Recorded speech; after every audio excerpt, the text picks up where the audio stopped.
Hi, my name is Maggie, and I'm here to give my testimony today. This is about 18 years ago, and this is regarding forgiveness. If this testimony can change one person's mind, I'll be so happy. I really would be so happy, and more than that, God will be happy. I know that. I wanting to do this video always, but I never get a chance. And now because we are in Corona problem, so we have to be home. So I decided to take this opportunity and do this video. So 18 years ago, I was living in with my fiance. Basically, I'm from India, but I've been in United States last 22 years. But 18 years ago, I used to live with a Hindu guy, and I was engaged to him to be married. And when you come to United States, it's like having American dream. No boundaries, no restrictions. So we didn't get married, but we were living together. And I was engaged at that time, but we were living together, and I was pregnant at that time.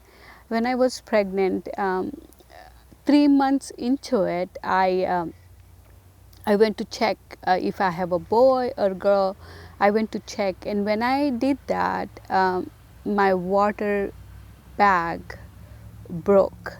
When they did amniotic centesis, that's when my water bag got broke. And once my water bag was broke, the doctors in the hospital, his name was Dr. Bruno at Florida Hospital, and he recommended that I should do abortion. And I wasn't happy about it because I don't wanted abortion. Not because I'm religious, oh, I'm afraid of God. That was not my thought at all, because I was not a religious girl 18 years ago. No, if anything, I was not a religious girl at all. I didn't know even what Christ means, what forgiveness means. I didn't know. I was very much into the world, world. I was into it, but I didn't know Christ at all. Even though I grew up in the house that was Catholic, we were 6 sisters, one brother. My mom was sort of very religious woman. Growing up, all I know is she was very strict. There were many rules, and you have to do what she says. If not, she will beat you up. So I never got the religion. I hated Christianity at all. I did hated the Christianity. I saw growing up, I saw Hinduism, Islam, and I like their religion, but I did not like my religion, that is Christianity. It's like so crucial. I did not like that at all. So when I came to America, that was my freedom. Hey, my mom wasn't there, dad wasn't there, they were dead and gone, didn't care. And that was me 18 years ago. But then my journey started, and this testimony is about to that. And I hope you will listen till the end. I promise you that you will change your mind regarding forgiveness, and why it is so important to forgive someone. Okay, so I was pregnant at 18 years ago. When I was pregnant, I wanting to check whether I have a boy or girl, and bad for me, my amniotic centesis bag broke, and the doctors wanting me to have abortion, and I said no, I will not do that. They said, well, you have no chance, your bag is completely broke. There is no way that it can be resealed again, so you have to do the abortion. So I called my fiance, and I told him what's going on, and he said, go ahead and do the abortion. If the doctors are telling you to do abortion, go ahead and do the abortion. And I'm like, no, I don't want to do the abortion. And I tell you why I don't want it to do abortion, because before that I was pregnant once and I had already done abortion. And when I did that abortion, I felt so bad, not again, not because I was religious or something. This is just human nature, you know. It's like a guilt feeling that I had, that, you know, hey, I took someone's life and I felt bad about it. And I had promised that I will never do abortion again. Here again, I was in the same situation, that I have to do yet second abortion. And I said, no, I will not do the second abortion. The doctor said, listen, this is medically necessary for you to do this abortion, because you cannot carry this baby. It will be abnormal, completely dead, brain dead, because, you know, there is no amniotic fluid, so the lungs cannot develop, the body part means, I didn't know all this medical term back then, so naive and so stupid at the same time, you know. So I said, oh well, whatever it is, I'll take chance, but I will not do the abortion. So my fiance comes and tells me to do the abortion, and I said, I told you I'm not going to do the abortion. Let's see what happens. And they said, do you think the doctors are stupid? The doctors are telling you to do the abortion and you don't want to do abortion. Well, we had an argument. I told the doctor, I'll think about it, and I went home. When I went home, I and my fiance had a argument, you know. He wanting me to do the abortion and I wanting to take a chance, just for few days, at least give me few days. He was so mad at me. Oh my God, we had borrowed money from my younger sister who is in Italy. We had borrowed money from her and we were going to invest in the gas station, and we were going to buy our own gas station. The transaction was there and the deal was going to happen.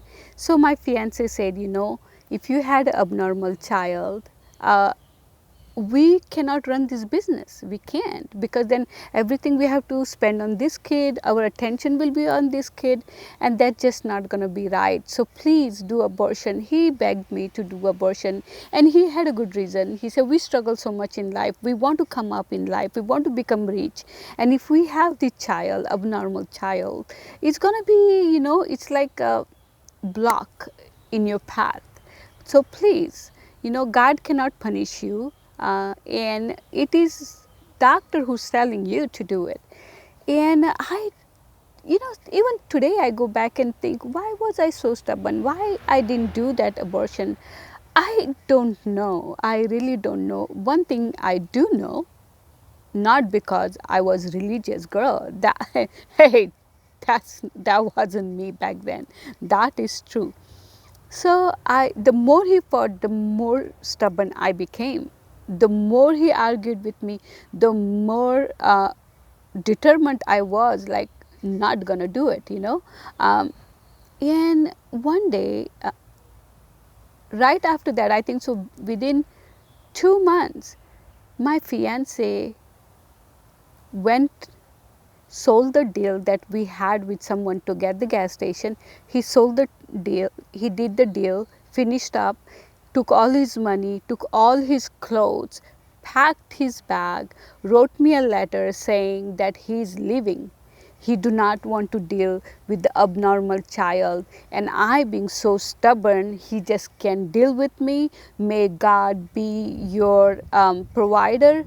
I won't be providing you and your kid. It's totally and completely on you. He wrote the letter, kept it on the kitchen table, and he left.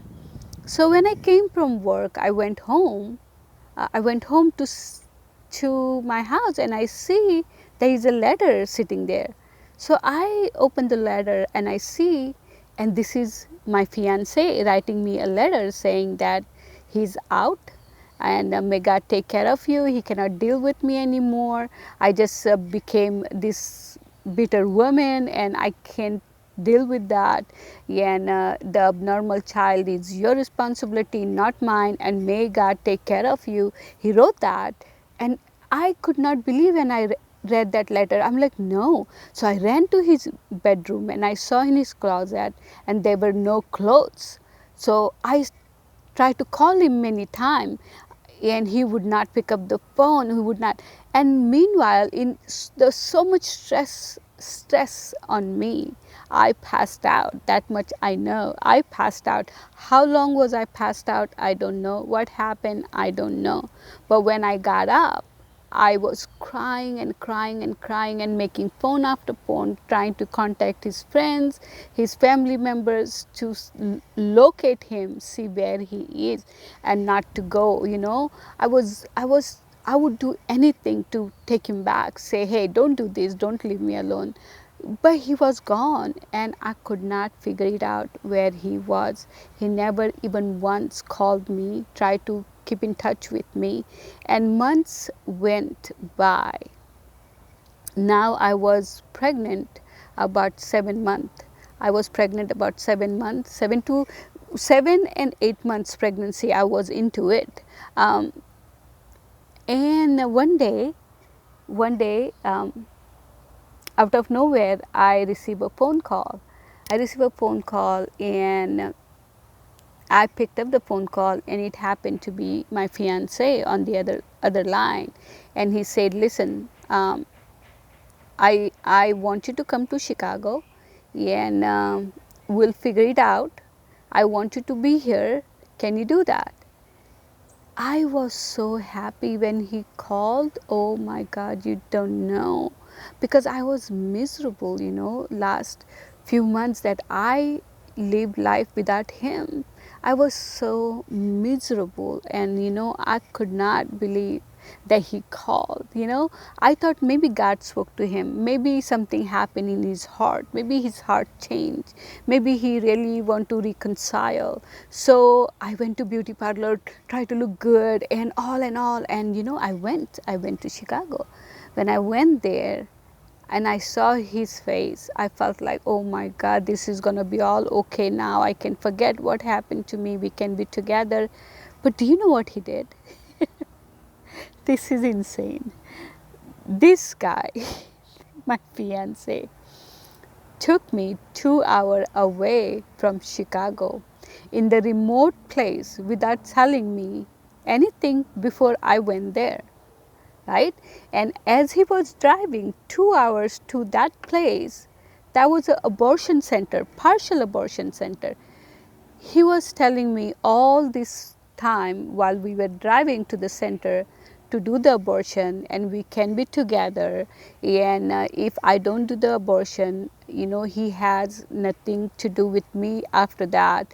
He was like brainwashing me, and I was crying the whole time, and I apologized to him. I said, I apologize, but I don't think it's the right thing to do because I'm almost 7 months in it, 7 months past almost. So I was telling him not to do that, but he spoke so well, and he touched my heart so well that I was willing to do the abortion. I was.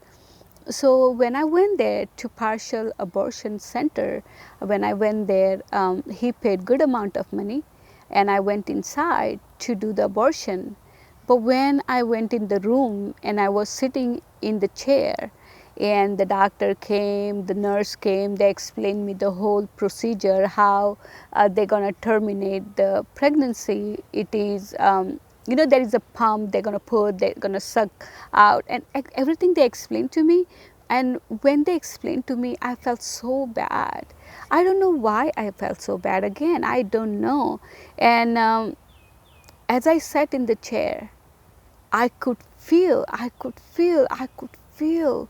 there is someone in the room that is telling me, this is wrong. This is wrong. You can trust me. I will take care of you. You can walk out from here, and I will take care of you. Just walk out from here. Don't do this. Don't do this. Don't do this. And literally, I don't know.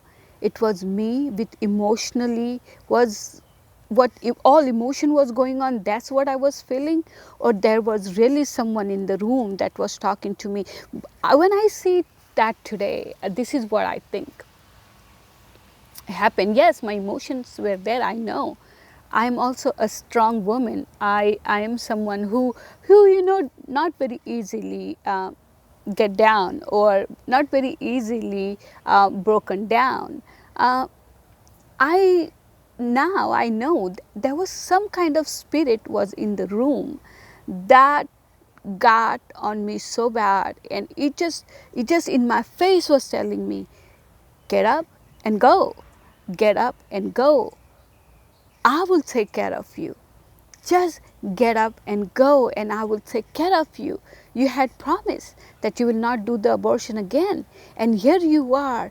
Please get up and go. Otherwise, I will never forgive you. I'm telling you, and it's a warning to you, I will not forgive you. Just get up and go. And at that moment, I start crying and crying and crying. Do you know, I cried like millions of tears, and I didn't know why. I didn't know why. I wanted to do the abortion. I wanted to be with my fiance. I don't want to live alone. I don't want to raise my child alone. I don't even know how to do this all thing. And here I am. Here I am in that situation again. I started crying. I started shivering so bad. I felt like 0-degree temperature in the room. So when the nurse came to my room and she saw me, she got so afraid that she ran to get the doctor. When she ran to get the doctor, and when the doctor came back and she looked at me, she said, "Are you okay? Are you okay? Is someone forcing you to do this abortion?" And I said, "No, no, no, nobody is forcing me to do this abortion. It is completely my choice, you know." So the doctor said, "Then why are you crying? Do you want to think about it? But let you know, you don't have a time. You have a full-term baby, just let you know." And when she said that, it just hit me, like, wow, this is really a murder. Not that first time I did abortion was not a murder. That was murder too. But this is a murder also, and I knew that. I knew that at that point. I stood up, I went out. My fiance was sitting outside, and he said, "What happened?" And I said, "I don't know, because I was crying, "I don't know, but I'm not going to do the abortion. I just can't do the abortion because my life will be at risk. I can't do the abortion, please." He was so upset at me. I'm telling you, he left me on the airport, from there to the airport, and he never turned back and looked at me again. I mean, really, he never got involved after that. After that, he left and he never came back. I never called me, never kept in touch with me. I came back to Florida. And now I'm in the same situation again, where I started. I had this hope, he must be okay and he'll take me back. And now I'm back again alone, trying to figure out my journey, how I'm going to do this, how I'm going to do this. During the pregnancy, women, they look pretty and they look so beautiful. And, for me, I look so pathetic. I look worse than an animal, because all I did, I cried a lot. Those whole time pregnancy, I tried, I cried, I stayed in the store from opening to close. I used to work at the gas station. I never wanted to come back home, and if I come back home, I slept few hours and I left. Now this is something happened, and if somebody else will tell me this story, I will never believe this, but this has happened. The night that I went home, that night when I was sleeping in my house, in middle of the night, my eyes opened and I looked, I see green halogen light over my body, hovering over my body, green halogen light. First I thought it was a dream, And I looked at it and I say, this is a dream. Then I looked at it, oh my God, it was not dream. I mean it. There was a halogen light, just like a halogen light, green color, was over my body, hovering over my body. And I could not scream. I was so terrified. I am telling you, I was so terrified that I could not scream. And I could not scream. I could not scream. And next thing I know, I was deep sleep. And then I was awake again. When I was up again, I saw again the same thing, halogen light over my body, and I wanted to scream and run, and I could not run. Swear to God, I could not run, and it was a true dream. It was true. It was not a dream. It was true. There was something in my room, green halogen light, powerful over my body, and I didn't know what it is, why it was. I still can't figure it out why it was. Uh, I think now I know what it is. I have little idea of that, but at that moment I didn't know. I was terrified and I was so scared that I was waiting when the dawn happened so I can run out of my house. And exactly that's what I did in the morning. I pick up my bag, my purse, my shoes, and I left the house. Because in my mind, I'm thinking there is demonic power in that room. There is demonic powers in my house that I was renting. There is a demonic powers in that room, and I'm not going. I'm not going. Literally, I did not go. I stayed in my car. I slept in my car. I parked my car at the gas station, and I would not go my home. I will go daytime, pick up my clothes and run, and I would not go. I was so terrified to live in that apartment after what I saw. And mind you, I'm pregnant, I'm alone, I'm in so much sorrow, so much sorrow, so much heartache, heart pain, that what my fiance did to me. Plus, I have no family members in America at all. I had no single friend. I had no single family members, and I hid everything from my family in India because I was ashamed of it, I was ashamed of it, what they will think of me, In my culture, the women are always blamed for everything. It's never a man's fault, it's always a woman's fault. And that guilt was so much in me, so I could not tell them. I didn't even tell them that I was pregnant at that time. So I did not go home after that, and but I had to pay rent. That apartment was on rent, so I had to pay rent. So I went to the bank. It's called Chase. It's in Castleberry. So I went to the bank to remove money and pay my rent. So I stood in the line. I stood in the line to withdraw money so I can pay the rent. While I was standing in the line, I see some woman behind me, tall white woman behind me, lean over me and said, "Why are you so afraid?" And she said this in Arabic. Now I speak Arabic, not too many people know. I speak Arabic, and she leaned over me and said, "Why are you so afraid? Everything gonna be okay. Your child gonna be okay."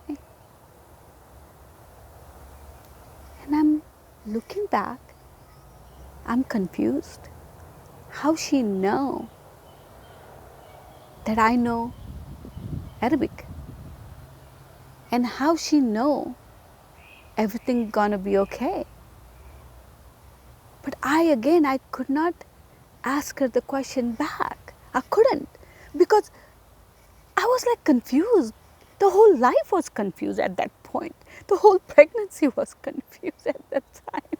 Now I can laugh, but then I wasn't laughing, then I was crying. So I like, okay,